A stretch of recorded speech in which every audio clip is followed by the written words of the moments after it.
नमस्कार, आवाज एट 9 में आपका स्वागत है। मैं हूं कविता थपलियाल और मैं हूं जॉयनील मुखर्जी। और सबसे पहले हेडलाइंस। विदेशी बैंकों के लिए भारत में ब्रांच खोलना हुआ आसान, घरेलू बैंकों को भी खरीदने की मिलेगी छूट। आरबीआई ने विदेशी बैंकों के सब्सिडरी खोलने पर गाइडलाइंस जारी की। टेलीकॉम कमीशन ने आज सर्कल के लिए स्पेक्ट्रम नीलामी का रिजर्व प्राइस 25% तक बढ़ाया। विलय अधिग्रहण गाइडलाइंस को भी मंजूरी दी, मगर टेलीकॉम इंडस्ट्री नई शर्तों और नियमों से नाखुश। एचडीएफसी के बाद अब स्टेट बैंक का कर्ज हुआ महंगा। स्टेट बैंक ने बेस रेट 0.25% बढ़ाया। बेस रेट बढ़ने के बाद होम लोन, ऑटो लोन की ईएमआई बढ़ी।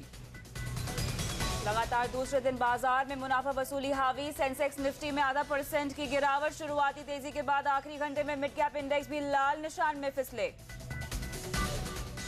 रुपए की कमजोरी ने भी बनाया बाजार पर दबाव। आज 76 पैसे की कमजोरी के साथ बंद। $1 का भाव ₹62.5 के करीब। कैपिटल गुड्स दिग्गज भेल ने नतीजों से निराश किया। दूसरी तिमाही में मुनाफा 64% गिरा, लेकिन एबीबी ने पेश किए शानदार नतीजे। सेबी ने एसएमएस के जरिए शेयर बाजार में ट्रेडिंग टिप्स देने वाली कंपनी का भंडाफोड़ किया। एसएमएस, टेकसॉफ्ट समेत 37 कंपनियों और लोगों पर बाजार में कारोबार पर रोक लगाई।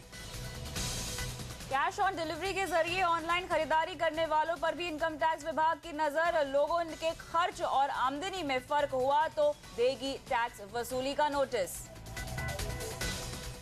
प्याज के बाद अब टमाटर के चलते किचन में तूफान। दिल्ली में 85 रुपए किलो तक पहुंचे भाव। आलू भी पहुंचा 45 रुपए किलो पर। ग्रामीण विकास मंत्री जयराम रमेश का मोदी पर तीखा वार। कहा, अगर 2014 का चुनाव हारे तो खेल होगा खत्म। राहुल गांधी को बताया लंबी रेस का खिलाड़ी। और सचिन को विदाई देने के लिए उमड़ा कोलकाता। वेस्टइंडीज की पहली पारी 234 रनों पर सिमटी। सचिन के एक विकेट चटकाने पर झूमे दर्शक।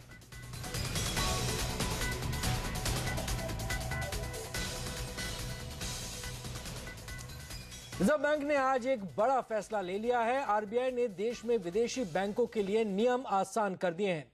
सेंट्रल बैंक ने भारत में विदेशी बैंकों के सब्सिडरी खोलने पर गाइडलाइंस जारी कर दी है। इसमें विदेशी बैंकों को भारत में 100% सब्सिडरी खोलने की इजाजत दे दी गई है। विदेशी बैंकों की 100% सब्सिडरी होने पर उन्हें भारतीय बैंक जैसा दर्जा भी मिलेगा। यही नहीं, 100% सब्सिडी को भारत में कहीं भी ब्रांच खोलने की इजाजत मिलेगी। हालांकि कुछ संवेदनशील इलाकों में ब्रांच खोलने के लिए आरबीआई की मंजूरी जरूरी होगी। इसके अलावा इन नियमों के बाद विदेशी बैंकों के लिए भारत में बैंक खरीदना आसान हो जाएगा। हालांकि घरेलू बैंक में उन्हें 74% से ज्यादा हिस्सेदारी रखने की इजाजत नहीं मिलेगी। और इस पर बात करने के लिए हमारे साथ है एनवाई के सीनियर पार्टनर अश्विनी पारेख। आपका स्वागत है अश्विनी। विदेशी बैंकों को 100% सब्सिडी खोलने की इजाजत दे दी गई है, इससे क्या फायदा होगा ये समझना चाहेंगे आपसे सबसे पहले। दो तरह से इसको देखा जा सकता है। एक तो ये कि बहुत ही प्रोग्रेसिव स्टेप है। डिस्कशन पेपर इसका तो बहुत पहले से आ गया था, 2 साल पहले ही डिस्कशन पेपर आ गया था और लोगों ने उसको देख के अपने कमेंट्स भी ऑफर किए थे। जिस तरह से ये गाइडलाइंस अब सामने नज़र आ रहे हैं उसके हिसाब से ये बिल्कुल तय है कि आरबीआई ने बहुत अच्छी तरह से मतलब होमवर्क करके और कमेंट्स को एग्जामिन करके और फिर उसके बाद में गाइडलाइंस को इशू किया है। मैं इस गाइडलाइंस को 2 नज़रिए से देखता हूँ। एक तो ये कि जो बैंक्स जिनको इंडिया के अंदर एक बड़ी बैलेंस शीट बनानी है और जो है यहाँ पे इंडिया में लोन बुक लेके और यहाँ की डिपॉजिट्स लेके एक लोकल बड़ी बैलेंस शीट बनानी है जिसका कमिटमेंट इंडिया के प्रति लॉन्ग टर्म है, उनके लिए ये बहुत ही अच्छा स्टेप रहेगा। तो सबसे तो पहली ये बात। दूसरी बात ये है कि जिन मुद्दों पर नियर डोमेस्टिक बैंक का जो ट्रीटमेंट था उन सारे मुद्दों को इस गाइडलाइंस में कवर किया गया है। जैसे कि मतलब ब्रांच एक्सपांशन है तो ये बिल्कुल क्लैरिफिकेशन दिया गया है कि सेंसिटिव एरियाज को छोड़ के बाकी के सब एरियाज में जहां पे डोमेस्टिक बैंक्स अपने ब्रांचेस खोल सकते हैं उस जगह पे फॉरेन सब्सिडियरीज अगर सब्सिडी वॉस का इन लोग रूट अप्लाई करते हैं, होली ओन सब्सिडियरी का रूट चुनते हैं, तो उनके लिए यहाँ पे ब्रांचेस खोलना, इस सब लोकेशंस पे ब्रांचेस खोलना बिल्कुल पॉसिबल होगा। मैं एक बता दूं कि डोमेस्टिक बैंक्स के लिए भी कुल 1 महीने पहले, 1.5 महीने पहले आरबीआई ने और रिलैक्सेशन टियर 1 और टियर 1 से लेके टियर 6 में दिया है। वो सारे जो रिलैक्सेशंस हैं वो फॉरेन बैंक्स को वॉस के अंदर बिल्कुल अवेलेबल रहेंगे।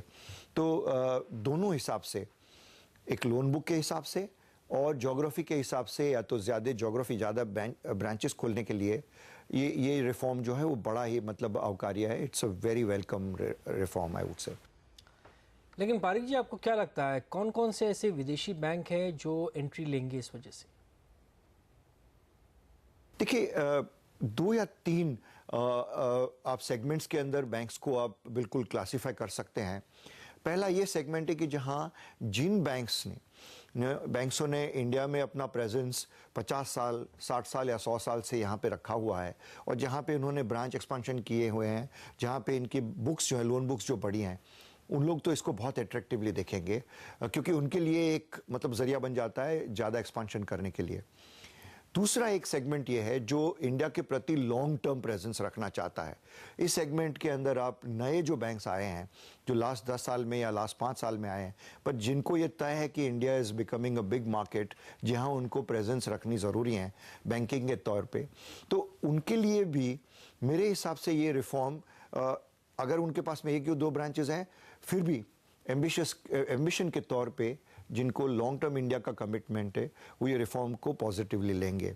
तीसरा एक सेगमेंट है उन फॉरेन बैंक्सों का जिनको सिर्फ ट्रेड फाइनेंस में इंटरेस्ट है, जो 1 या 2 ब्रांचेस से, दिल्ली या बम्बई के ब्रांचेस से ट्रेड फाइनेंस का जो धंधा है या ट्रेड फाइनेंस का जो कारोबार है वो वहाँ से कर सकती है। तो वो सेगमेंट जो है वो शायद इस रिफॉर्म से ज़्यादा अट्रैक्टिव ना हो, पर जो बैंक्स जिसकी हेडक्वार्टर्स इंडिया के प्रति लॉन्ग टर्म प्रेजेंस मतलब एक प्रॉमिस रखती है या एक कमिटमेंट रखती है, तो उनके लिए तो ये रिफॉर्म बिल्कुल वेलकम रहेगा मेरे हिसाब से। जी, लेकिन अश्विन, यहाँ पर क्या कोई नया विदेशी बैंक भी ब्रांच खोलेगा, क्या लगता है आपको? देखिए, आप एक मतलब पहले जो 6 या 7 बैंक है जिनको ऑलरेडी मतलब जिन्होंने ऑलरेडी ज़्यादा ब्रांचेस यहाँ पे खोल के रखे हैं, तो पोटेंशियली अब आई मीन हर एक ऑफ कोर्स बैंक अपना मैनेजमेंट के हिसाब से अपना देखेगा, कमिटमेंट के तौर पे भी देखेगा, बट मेरे हिसाब से सिटी से लेके HSBC से लेके स्टैंडर्ड चार्टर्ड से लेके आप BNP, डॉयचे बैंक, ये सारी बड़ी बैंक से जो हैं जिनके साथ में इंटर गवर्नमेंट रिलेशनशिप भी बहुत ही इंडिया का अच्छा रहा है और जिनको इंडिया के प्रति लॉन्ग टर्म कमिटमेंट है, ये सारे इसको देखेंगे। इसको छोड़ के मैं 1-2 नए बैंक्स को देखता हूं, जैसे मतलब 1-2 बैंक्स ऐसे हैं जो 10 साल पहले या 15 साल पहले इंडिया में से छोड़ के चले गए थे, जैसे एग्जांपल के तौर पे ANZ बैंक है, पर वापस जब आ रहे हैं तो उन्होंने मतलब ये बिल्कुल एस्टैब्लिश किया हुआ है कि ये इंडिया के प्रति लॉन्ग टर्म कमिटमेंट देख रहे हैं। वैसे वाले बैंक्स भी जो हैं आज के उनके पास में 2 या 3 ब्रांचेस होंगे, पर ब्रांच एक्सपांशन के तौर पे और इंडियन बैलेंस शीट के तौर पे ये रिफॉर्म को बिल्कुल कंस्ट्रक्टिवली या पॉजिटिवली देखेंगे। बिल्कुल, काफ़ी बढ़िया रिफॉर्म की तरफ कदम उठाया गया है। बहुत बहुत शुक्रिया समय निकाल कर हमसे बात करने के लिए। आगे बढ़ते हैं और अब बात करते हैं रुपए की, जो आज 2 महीने में सबसे ज्यादा गिरा। सरकारी बैंकों की तरफ से डॉलर मांग बढ़ने के कारण आज रुपया टूटा है। रुपए की शुरुआत ही कमजोरी के साथ हुई थी, जो बाद में बढ़ती गई। रुपया आज 77 पैसे गिरकर 62 रुपए 39 पैसे पर बंद हुआ है। दरअसल बाजार में खबर गर्म थी कि सरकारी बैंक तेल कंपनियों की तरफ से डॉलर खरीद रही है। अगस्त से डॉलर स्वैप फैसिलिटी के जरिए रिजर्व बैंक सीधे तेल कंपनियों को डॉलर दे रहा है। Bank of America Merrill Lynch ने अपनी रिपोर्ट में कहा है कि रिजर्व बैंक के लिए अब तेल कंपनियों को सीधे डॉलर देना काफी मुश्किल होगा। ऐसे में डॉलर स्वैप फैसिलिटी को रिजर्व बैंक जल्द बंद यहां पर कर सकता है और इस खबर के बाद रुपए में गिरावट भी आई है। इसके अलावा अमेरिकी इकोनॉमी में सुधार के बाद उम्मीद है कि फेडरल रिजर्व कभी भी अब QE3 घटा सकता है, जिसके कारण डॉलर मजबूत हो रहा है। और दिवाली की चमक और नई ऊंचाई के बाद बाजार लगातार दूसरे दिन थकावट का शिकार हुआ है। आज दिन भर बाजार में सीमित दायरे में कारोबार हुआ और आखिर में सेंसेक्स निफ्टी 0.5% तक की गिरावट के साथ बंद हुए। शुरुआत में मजबूती दिखाने वाले मिड कैप शेयरों में भी आखिरी घंटे में हमने गिरावट देखी। बाजार पर दबाव कहां से बना, कौन से शेयर आज टूटे और किन शेयरों ने सहारा दिया, ये बता रहे हैं मेरे सहयोगी हेमंत खाई। जी हाँ, 21,000 के नीचे जाकर आज सेंसेक्स ने क्लोजिंग दी है। दूसरे दिन लगातार इस मार्क के नीचे जाकर बंद हुए, लेकिन 6200 का लेवल आज निफ्टी में हम डिफेंड करने में कामयाब रहे। बेहद डिसअपॉइंटिंग सेशन रहा है क्योंकि आज हमने देखा रुपए जिस तरह से कमजोर हुआ, 62 का लेवल रुपए ने तोड़ा और डॉलर इंडेक्स देखिए 81 के ऊपर अब कारोबार करने की कोशिश कर रहा है, 81 के पास जा रहा था और इसीलिए आज हमने देखा बाजार में प्रेशर बना हुआ था। इसके अलावा अगर आप देखिए तो वॉल्यूम्स काफ़ी कम थे, क्रिकेट मैच चल रहा था और तेंदुलकर की आखिरी मैच देखने के लिए ज़्यादातर ट्रेडर्स काफ़ी इंतज़ार कर रहे थे और इसीलिए आज हम देख रहे थे दिवाली के बाद छुट्टियों का माहौल चल रहा है। आज वॉल्यूम्स बेहद टेपेड रहे, 1 लाख करोड़ रुपए के आसपास का आज वॉल्यूम बाजार में देखने को मिला। आज दरअसल मिड कैप्स ने भी साथ नहीं दिया बाजार का, हालांकि स्मॉल कैप्स में कुछ एक्शन जरूर देखने को मिला। ये एक ऐसा सूचकांक है जो आज हरे निशान में बंद होने में कामयाब रहा, लेकिन बैंकिंग शेयर से दबाव साफ तौर पर दिख रहा था। पीएनबी, एसबीआई जैसे दिग्गज आज प्रेशर में थे। इसी के साथ साथ प्राइवेट सेक्टर बैंक्स देखिए, इंडसइंड बैंक करीब 2.5% कमजोरी के साथ कारोबार करता हुआ आज नजर आया। पीएसयू बैंकिंग स्टॉक्स जो पिछले 4-5 ट्रेडिंग सेशन से बेहद अच्छा प्रदर्शन दिखा रहे थे, आज यहां पर भी मुनाफा वसूली देखने को मिली। Allahabad Bank, Union Bank, OBC, तमाम ऐसे स्टॉक्स हैं जहां पर आज प्रेशर बना हुआ था। लेकिन पावर सेक्टर आज फोकस में था। एनटीपीसी निफ्टी का सबसे बड़ा गेनर रहा और छोटे मझौले पावर शेयरों में एक अच्छी रैली देखने को मिली। टोरेंट पावर देखिए पिछले 2 दिन में करीब 30% तक की रैली दिखा चुका है। इसके अलावा निवेल लिग्नाइट जैसे स्टॉक्स में डबल डिजिट गेन देखने को मिले। बेल के डिसअपॉइंटिंग सेट ऑफ नंबर्स के बाद वो शेयर लुढ़कता हुआ नजर आया। एबीबी के नंबर्स काफी अच्छे रहे। एबीबी के शेयर में इंट्राडे में 10% तक की रैली देखने को मिली और इसी तरह की रैली दूसरे एमएनसी काउंटर्स में देखने को मिली। सीमेंस, एल्स्टॉम, शेंडलर इलेक्ट्रिक, ये तमाम ऐसे स्टॉक्स हैं जो एबीबी के अच्छे नतीजों के बाद आज दौड़ लगाते हुए नजर आए।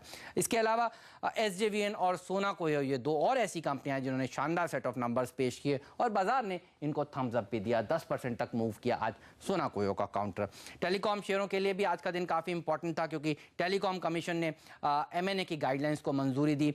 इस खबर पर ये शेयर रिएक्ट करते हुए नजर आए, लेकिन कमजोर रुपए का असर साफ तौर पर आज देखने को मिला आईटी और फार्मा काउंटर्स पर। ये 2 ऐसे सेक्टर्स थे जो अच्छी खासी मजबूती के साथ कारोबार कर रहे थे।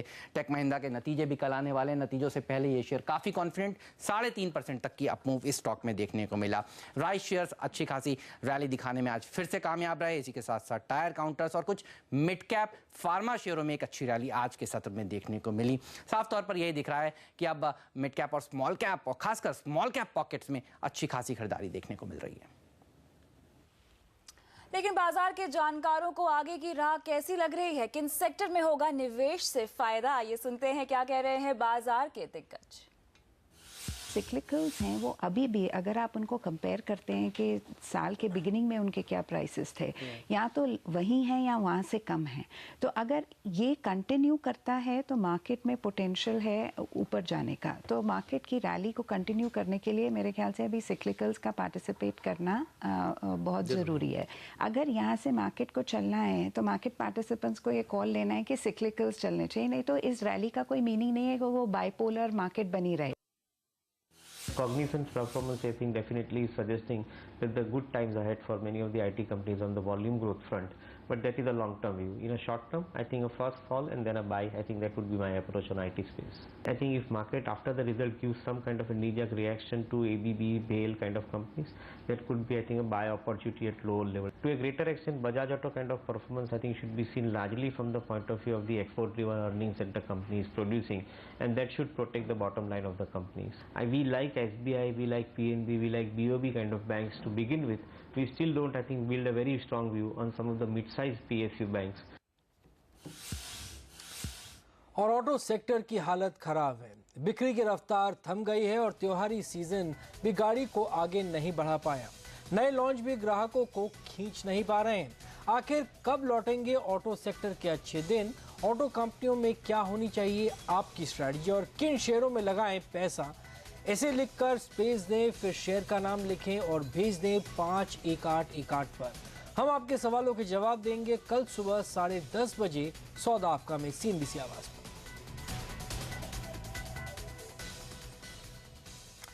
लेकिन अब एक नजर डालते हैं कि अमेरिकी बाजारों पर किस तरह का रुझान फिलहाल दिख रहा है। आप देखेंगे डाउ जोन्स में हम मजबूती देख रहे हैं और ये करीब करीब 15,700 पे ट्रेड करता हुआ, तो 0.5% की तेजी यहाँ पर है। नैस्डैक इस समय थोड़ी सी वीकनेस दिखा रहा है। आपको बता दें कि नैस्डैक काफ़ी हद तक आईटी जो कंपनियां हैं उसका प्रावधान ज़्यादा है वहाँ पर, तो वो थोड़ी सी वीकनेस दिखाता हुआ। लेकिन S&P में भी हम देख रहे हैं एक हल्का सा बाउंस बैक है। तो जो ग्लोबल मार्केट्स हैं, जो अमेरिकी बाजार है, वो तेज़ी के संकेत इस समय देते हैं। और फिलहाल वक्त है एक ब्रेक का। ब्रेक के बाद आपको बताएंगे टेलीकॉम कंपनियों की मुश्किलें बढ़ी, स्पेक्ट्रम नीलामी का रिजर्व प्राइस 25% बढ़ाने की सिफारिश। पूरी खबर इस ब्रेक के बाद।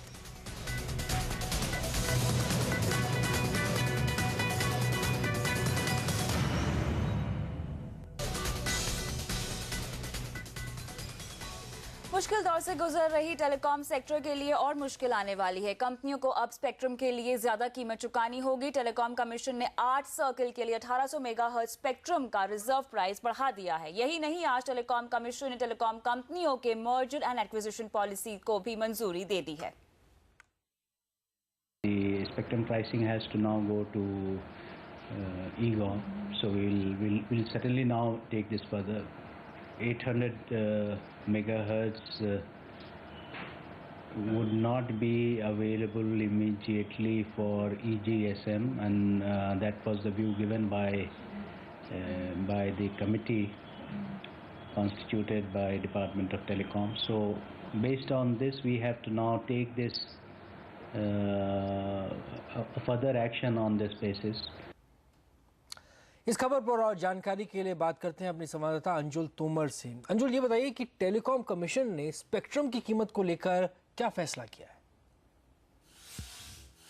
आज टेलीकॉम विभाग की highest decision making body telecom commission ने स्पेक्ट्रम 2G स्पेक्ट्रम के दाम में 25% तक बढ़ोतरी सजेस्ट की है। ये बढ़ोतरी 1800 मेगाहर्ट्ज के केस में दिल्ली, मुंबई, कोलकाता के अलावा आंध्र प्रदेश, गुजरात, महाराष्ट्र, कर्नाटका और तमिलनाडु के लिए की गई है, जबकि बाकी के सर्कल्स में 1800 मेगाहर्ट्ज बैंड में जो TRAI का सजेस्टेड प्राइस है वही रखा गया है। तो अगर हम देखें 1800 मेगाहर्ट्ज के केस में पैन इंडिया के लिए बढ़ोतरी 15% है TRAI के प्राइस के मुकाबले। वहीं 900 मेगाहर्ट्ज बैंड में 25% दिल्ली, मुंबई और कोलकाता के लिए ट्राई के प्राइस के मुकाबले बढ़ोतरी सजेस्ट की है। अब जो डिसीजन है टेलीकॉम कमीशन का, उसको EGOM के सामने रखा जाएगा और EGOM स्पेक्ट्रम प्राइसेस पे फाइनल डिसीजन लेगी, जिसके बाद इसे जनवरी में होने वाली स्पेक्ट्रम ऑक्शन में रेकमेंड किया जाएगा।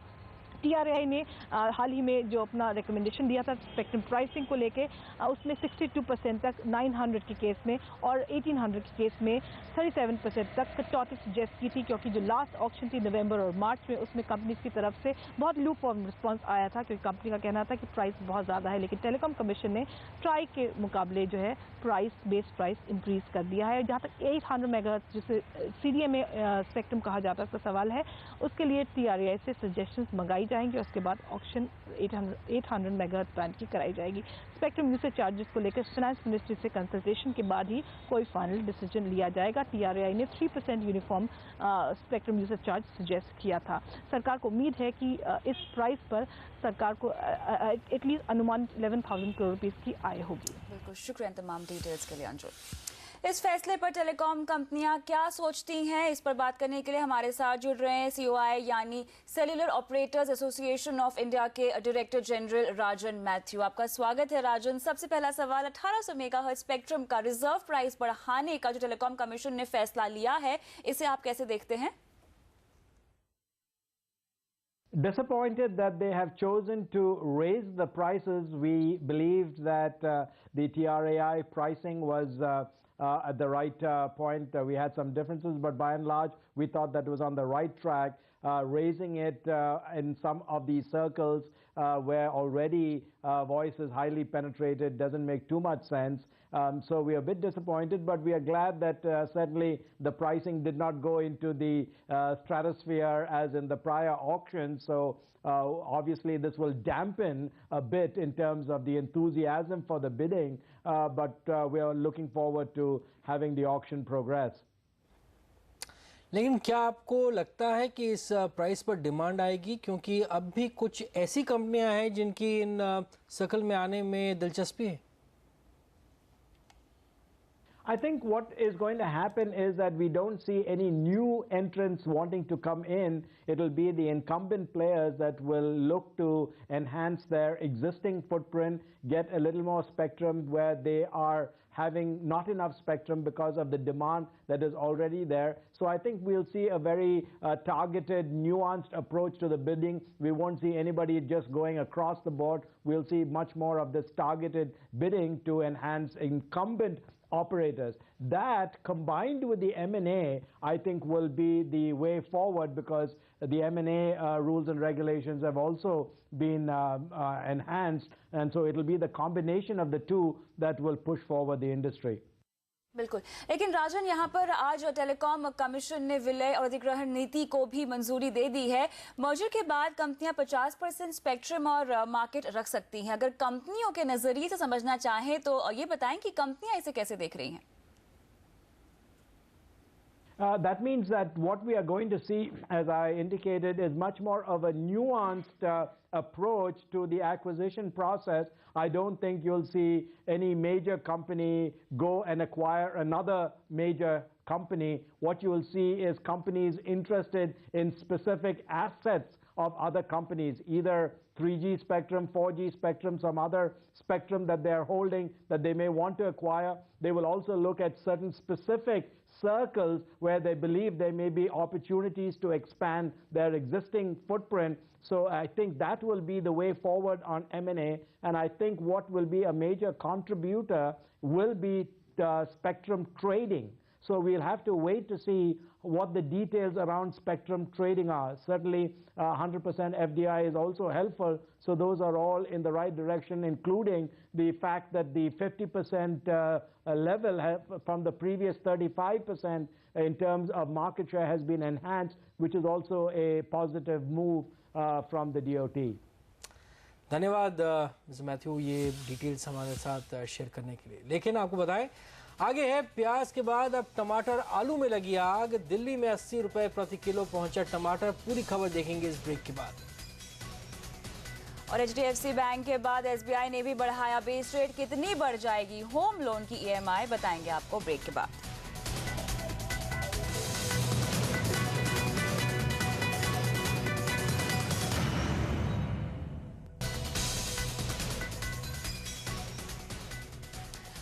जेब से जुड़ी एक खबर। प्याज के बाद अब टमाटर और आलू के चलते किचन में तूफान आ गया है। सिर्फ एक महीने पहले 25 रुपए किलो बिकने वाले टमाटर के भाव दिल्ली में 85 रुपए तक पहुंच गए हैं। वहीं 60 रुपए किलो में मिलने वाले प्याज के लिए अब लोग दे रहे हैं 75 रुपए। प्याज और टमाटर के बिना तो काम चल सकता है, लेकिन आलू के दाम आसमान पर पहुंचने से लोग हैरान हैं। आलू के भाव 45 रुपए किलो तक पहुंच गए हैं, जबकि सिर्फ एक महीने पहले इसका भाव 20 रुपए था। इसके अलावा गोभी, बैगन, मटर की कीमतों में भी तेज उछाल आया है। महीने भर पहले 40 रुपए किलो बिकने वाले गोभी, बैगन के लिए अब 60 रुपए देने पड़ रहे हैं। वहीं मटर की कीमतों में भी एक महीने में 10 रुपए का उछाल आया है।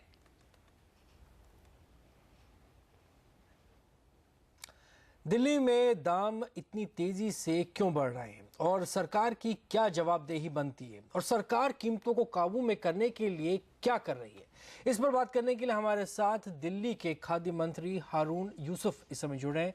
हारून साहब, आपका बहुत बहुत स्वागत है आवाज़ एट 9 में। आपसे सबसे पहले यही जानना चाहते हैं, टमाटर के भाव दिल्ली में 80 रुपए तक पहुंच चुके हैं, क्या कहेंगे आप इस पर? और दिल्ली के पड़ोसी राज्यों में कीमतें काफी हद तक काबू में हैं, तो ऐसा क्यों हो रहा है? देखिए, पिछले 4-5 दिन से लगातार एक तो त्योहारों का सिलसिला था, और जिसकी वजह से दिल्ली मंडी में अराइवल कम हुआ। और आप जानते हैं अच्छी तरीके से कि दिल्ली प्रोड्यूसिंग स्टेट नहीं है। दिल्ली में जो भी सब्जियां या प्याज, आलू, टमाटर दूसरे राज्यों से आता है। जहां तक टमाटर का ताल्लुक है, गुजरात और महाराष्ट्र से टमाटर आता है दिल्ली में, और वहाँ अभी गुजरात में बारिश ज़्यादा होने की वजह से जो खेत से निकाला जाना था उसमें थोड़ा विलम्ब हुआ। और इसके साथ साथ गुजरात और मध्य प्रदेश दोनों राज्य और महाराष्ट्र, वहाँ पर पाकिस्तान एक्सपोर्ट किया जा रहा है टमाटर। दिल्ली में अराइवल कम पिछले 4 दिनों में इसलिए रहा कि एक तो दिवाली थी, फिर विश्वकर्मा डे था, उसके बाद भैया दूज था कल, और आज जो जानकारी मेरे पास है कि आज अराइवल्स बढ़े हैं, चाहे वो आलू के हों, प्याज के हों, और आने वाले 2-3 दिन में ये अराइवल काफ़ी बढ़ जाएंगे। और जो मेरी जानकारी है, आने वाले 3-4 दिनों के अंदर जो कीमतें हैं वो काफ़ी हद तक नीचे आएंगी। जहाँ तक प्याज का ताल्लुक है, हम लोग इलेक्शन कमीशन से परमिशन लेके, जो हमारी एपीएमसी है और मार्केटिंग बोर्ड है, वो ऑलरेडी दिल्ली के कोने कोनों में प्याज पहुंचा रहे हैं 35 रुपए और 40 रुपए किलो पे। तो जो सरकार है उसने जब जब ऐसा हुआ है उसको नियंत्रण में लाने की कोशिश की है, लेकिन जैसा मैंने अभी आपसे कहा कि जब बारिशें ज़्यादा हुई हैं गुजरात में और मध्य प्रदेश और महाराष्ट्र में, उसकी वजह से भी इफेक्ट हुआ। अभी बहुत सारा जो प्रोड्यूस है वो अभी खेतों में ही पड़ा है। बिल्कुल, लेकिन यूसुफ साहब, यहाँ पे वित्त मंत्री ने भी माना है कि जमाखोरी हो रही है। इसे रोकने के लिए सरकार कितनी गंभीर है और किस तरह के कदम उठाए जा रहे हैं? दिल्ली में हमने हमेशा जब भी प्राइसेस बढ़ी हैं, और उसके अलावा भी जो हमारा food and civil supplies department का एनफोर्समेंट विभाग है, वो इस पे कड़ी नज़र बना के रखा हुआ है। और जैसा मैंने कहा कि दिल्ली एक ट्रेडिंग सेंटर है, पूरे मुख्तलिफ कोनों से जो सब्जियां हैं वो दिल्ली आती हैं और यहाँ से फिर आसपास के जो जगह हैं वहाँ पर जाती हैं। और जो अराइवल्स हैं वो, जैसा अभी मैंने आपसे कहा, 4-5 दिन त्योहारों की वजह से अराइवल कम हुआ है।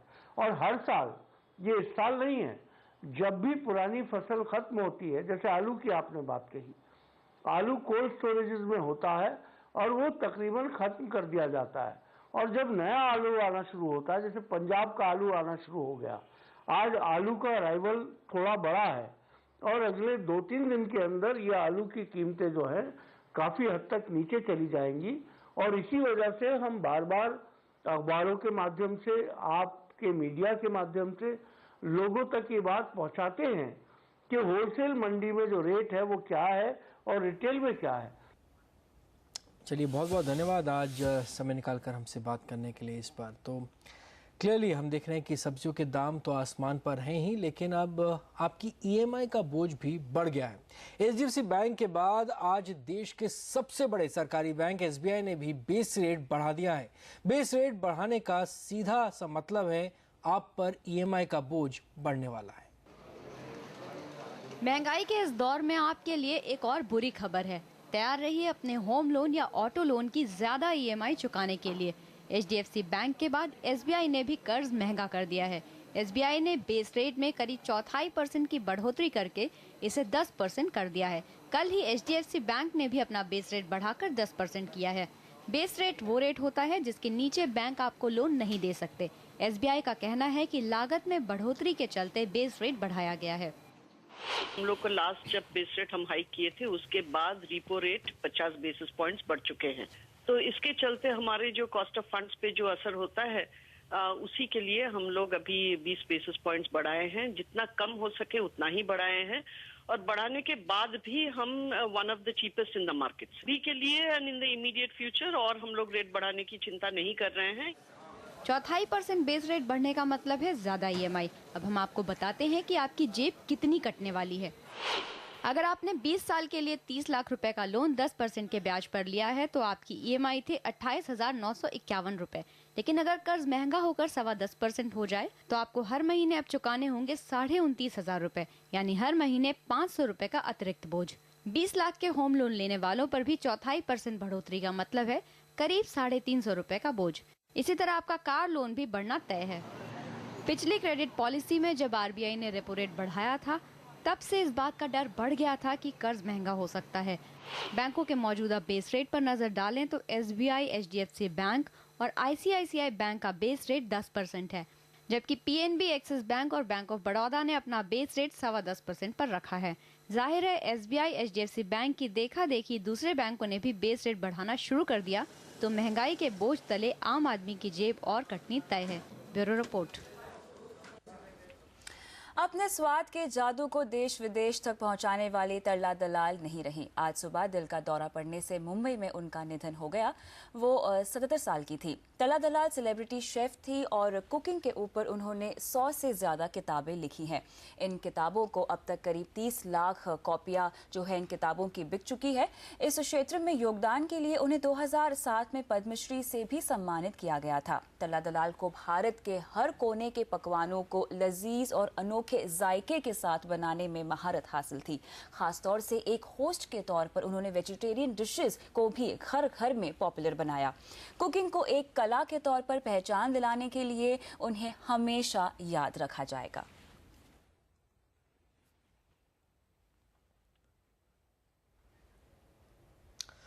और एसएमएस के जरिए शेयर चलाने वाले प्रोमोटर समेत 37 लोगों पर सेबी ने चलाया डंडा। पूरी खबर देखेंगे ब्रेक के बाद। और क्यों आधा हुआ भेल का मुनाफा, जानेंगे बुलेटिन में आगे।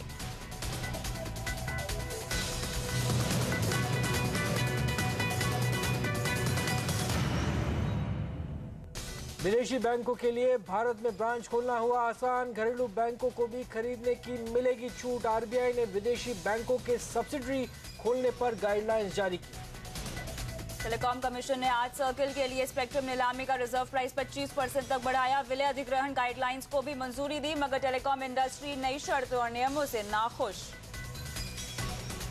एचडीएफसी बैंक के बाद अब स्टेट बैंक का कर्ज महंगा हुआ। स्टेट बैंक ने बेस रेट 0.25% बढ़ाया। बेस रेट बढ़ने के बाद होम लोन, ऑटो लोन की ईएमआई बढ़ी।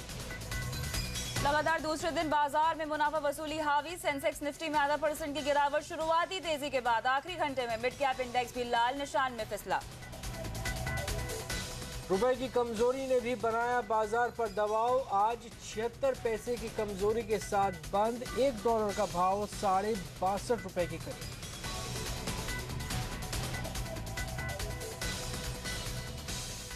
सभी ने एसएमएस के जरिए शेयर बाजार में ट्रेडिंग टिप्स देने वाली कंपनी का भंडाफोड़ किया है। सभी ने इस कंपनी समेत 37 लोगों पर बाजार से लेन देन करने पर प्रतिबंध लगाया है।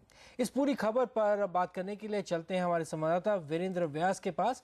वीरेंद्र, कंपनी ने किस तरह की धोखाधड़ी की? जी देखिए, सेबी के मुताबिक बीएसई पर लिस्टेड एसएमएस सॉफ्टेक इस कंपनी ने 2 तरह से नियमों का उल्लंघन किया। एक तो इन्होंने बहुत सारे छोटे रिटेल निवेशकों को एसएमएस भेजा कि उनकी कंपनी को बहुत बड़ा ऑर्डर मिलने वाला है, इस कारण आप एसएमएस सॉफ्टेक के शेयर खरीदिए। दूसरी ओर कंपनी ने प्रेफरेंशियल शेयर जारी करने में नियमों को तोड़ा। इस कंपनी ने 15 मार्च को अपने 3 प्रोमोटर और रांका ग्रुप को करीब 3 करोड़ प्रेफरेंशियल शेयर जारी किए। सेबी के मुताबिक ये जो शेयर जारी किए गए इसमें नियमों का उल्लंघन किया गया था।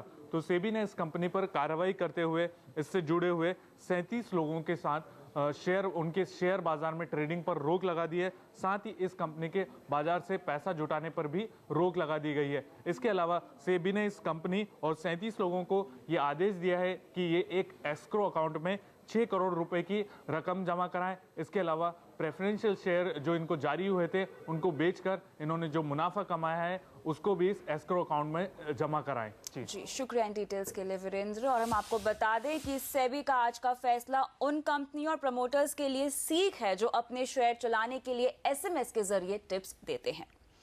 आगे बढ़ते हैं, बात करते हैं नतीजों की। नतीजों के लिहाज से आज काफी अहम दिन रहा है। कैपिटल गुड्स कंपनी भेल के दूसरी तिमाही के नतीजों ने निराश किया। वहीं दूसरी तरफ एबीबी ने शानदार नतीजे पेश किए। भेल के नतीजों पर विस्तार से बता रहे हैं हमारे मार्केट रिसर्च एनालिस्ट आशीष वर्मा।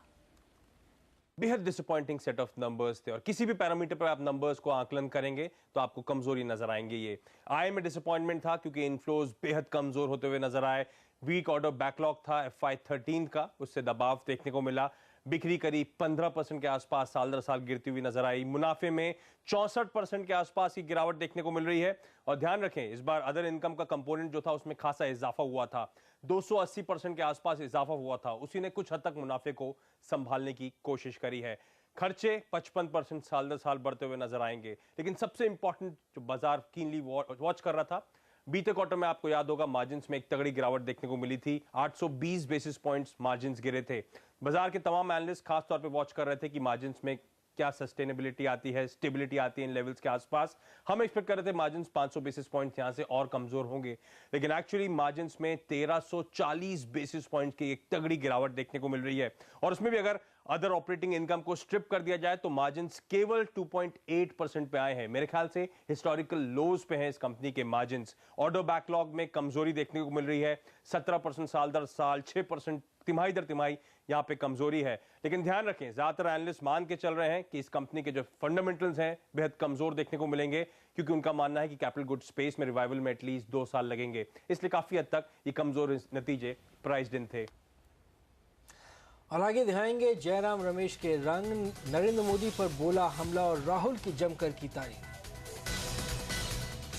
और नरेंद्र मोदी की सिक्योरिटी को लेकर बड़ी राजनीतिक गहमागहमी, पूरी खबर इस ब्रेक के बाद।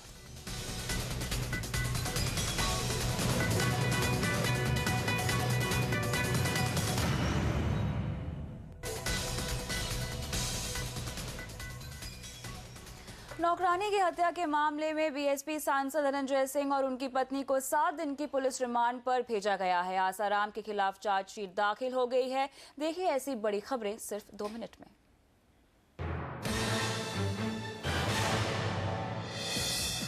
जम्मू में राहुल गांधी की रैली के दौरान एक नाराज सरपंच ने जमकर हंगामा किया। सरपंच नारेबाजी करते हुए मंच पर चढ़ गया और उमर अब्दुल्ला सरकार से नाराजगी जाहिर की। नाराज सरपंच ने कहा कि केंद्र सरकार ने उनके लिए काफी किया है, लेकिन राज्य सरकार उनकी तरफ ध्यान नहीं देती है। घरेलू नौकरानी की हत्या मामले में जौनपुर से बीएसपी सांसद धनंजय सिंह और उनकी पत्नी जागृति सिंह को 7 दिन की पुलिस रिमांड पर भेज दिया गया है। आज दोनों को दिल्ली के पटियाला हाउस कोर्ट में पेश किया गया। दिल्ली पुलिस ने कल नौकरानी की हत्या के मामले में धनंजय सिंह और उनकी पत्नी को गिरफ्तार किया था। आरएमएल अस्पताल में डेंटल सर्जन जागृति पर 35 साल की नौकरानी रेखा को पीट कर मारने का आरोप है। आरटीआई कार्यकर्ता अमित जेठवा की हत्या के आरोपी बीजेपी सांसद दीनू सोलंकी को सीबीआई ने 2 दिन की ट्रांजिट रिमांड पर भेज दिया है। दिल्ली की विशेष सीबीआई अदालत ने सुनवाई के दौरान बीच में बोलने पर कोर्ट ने सांसद को फटकार भी लगाई। कोर्ट ने कहा है कि ये सदन की कार्रवाई नहीं है, कोर्ट की कार्यवाही है। इस बीच अमित जेठवा की पत्नी ने गुनहगार के लिए फांसी की मांग की है। जेठवा गिर के जंगलों में अवैध खनन के खिलाफ आवाज उठा रहे थे। बिहार के बोधगया में मंदिर में हुए सीरियल बम धमाके की जांच कर रही एनआईए ने धमाके में इंडियन मुजाहिदीन के रांची मॉड्यूल के शामिल होने का दावा किया है। दूसरी ओर खबर है कि रांची लॉज में एनआईए की रेड की खबर के सार्वजनिक होने पर एनआईए झारखंड पुलिस से नाराज है। नाबालिग से यौन शोषण के आरोपों में घिरे आसाराम की मुश्किलें और बढ़ने वाली है। जोधपुर पुलिस ने आसाराम के खिलाफ चार्जशीट दाखिल कर दी है। 1012 पन्नों की चार्जशीट में पुलिस ने आसाराम पर संगीन धाराएं लगाई हैं। अगर ये आरोप साबित हुए तो आसाराम को उम्र कैद तक की सजा हो सकती है। आसाराम की न्यायिक हिरासत 16 नवंबर तक के लिए बढ़ा दी गई है। मलयालम एक्ट्रेस श्वेता मेनन ने अपनी छेड़खानी की शिकायत वापस ले ली है। इससे पहले पुलिस से शिकायत में श्वेता ने कांग्रेस सांसद पीतम्बरा कुरूप पर छेड़खानी का आरोप लगाया था।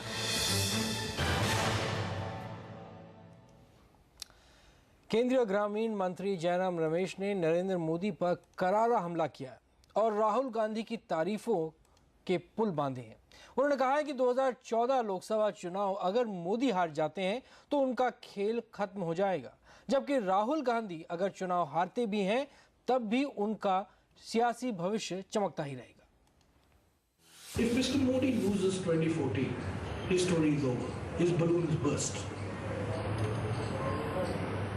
If Mr. Gandhi does not do well in 2014, he's still going to be around. Because he's actually, my frustration is that he's too forward looking, you know. He's talking of structure, systems, he's talking of a Congress, building a Congress in the long term, whereas we are now faced with fighting an election in the short term. पिछले महीने पटना में मोदी की rally में serial bomb धमाके के बाद उनकी सुरक्षा को लेकर बवाल मचा हुआ है। बीजेपी संसदीय बोर्ड ने मांग की है कि नरेंद्र मोदी को प्रधानमंत्री जैसी सुरक्षा दी जानी चाहिए। खुफिया एजेंसियों के मुताबिक मोदी के खिलाफ आईएसआई साजिश रच रही है और मोदी आतंकियों के निशाने पर है। जयराम रमेश हो या दिग्विजय हो या बाकी भी कांग्रेसी नेता हो, उनको दिख रहा है कि क्या हो रहा है देश में, हवा का रुख कहां जा रहा है, कैसे लोगों का समर्थन कहां जा रहा है, और उनके पैरों तले जमीन खिसक गई है, इसलिए वो हिल गए हैं और इसलिए वो कुछ भी बोलते हैं। लेकिन केंद्र सरकार के सूत्रों के मुताबिक मोदी को जो सुरक्षा दी जा रही है वो पहले से ही प्रधानमंत्री के स्तर की है। सूत्रों के मुताबिक नरेंद्र मोदी के पास Z+ सिक्योरिटी है और सभी रैली समारोह के दौरान खास एहतियात बरतने के आदेश दिए गए हैं। रुक करते हैं कुछ और खबरों की ओर। क्रिकेट के भगवान कहे जाने वाले सचिन तेंदुलकर की क्रिकेट से विदाई का काउंटडाउन शुरू हो गया है। कोलकाता के ईडन गार्डन्स में सचिन आज अपने करियर का 199वां टेस्ट मैच खेलने के लिए उतरे और उनकी एक झलक पाने के लिए भारी तादाद में दर्शक ईडन गार्डन आए। आज मैच के पहले दिन वेस्टइंडीज की पहली पारी 234 रनों पर सिमट गई। आज गेंदबाजी के लिए धोनी ने सचिन को गेंद थमाई और सचिन ने चौथी ही गेंद पर विकेट चटकाया, जिससे दर्शक झूम उठे। कल दर्शकों को सचिन के बल्ले का जादू का इंतजार रहेगा। भारत ने दिन का खेल खत्म होने तक पहली पारी में बिना विकेट खोए 37 रन बनाए हैं और शिखर धवन और मुरली विजय क्रीज पर जमे हुए हैं। और ऑनलाइन शॉपिंग करने वालों पर आयकर विभाग की कड़ी नजर। पूरी खबर देखेंगे इस ब्रेक के बाद।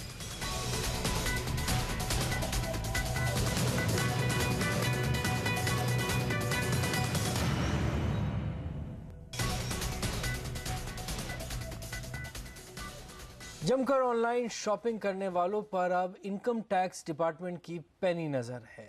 हमें मिली जानकारी के मुताबिक डिपार्टमेंट उन लोगों पर शिकंजा कसने की तैयारी में है जो ऑनलाइन खरीदारी पर खूब खर्च करते हैं लेकिन टैक्स नहीं भरते।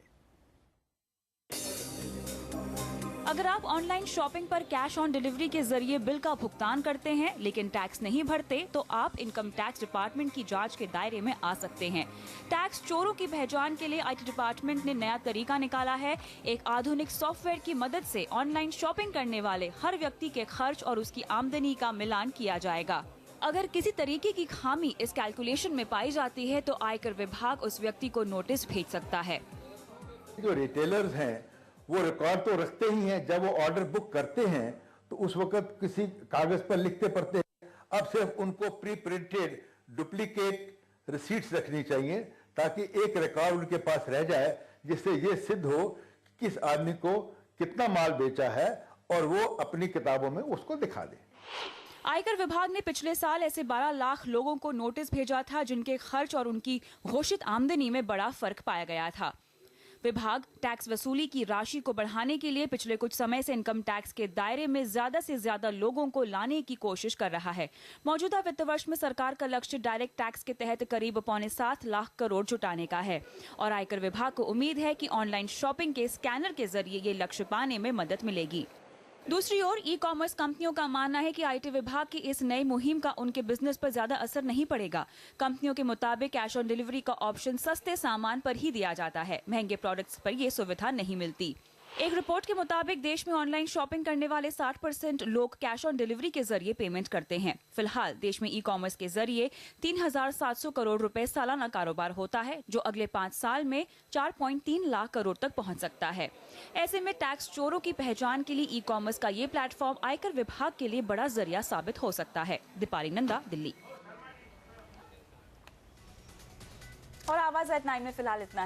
नमस्कार।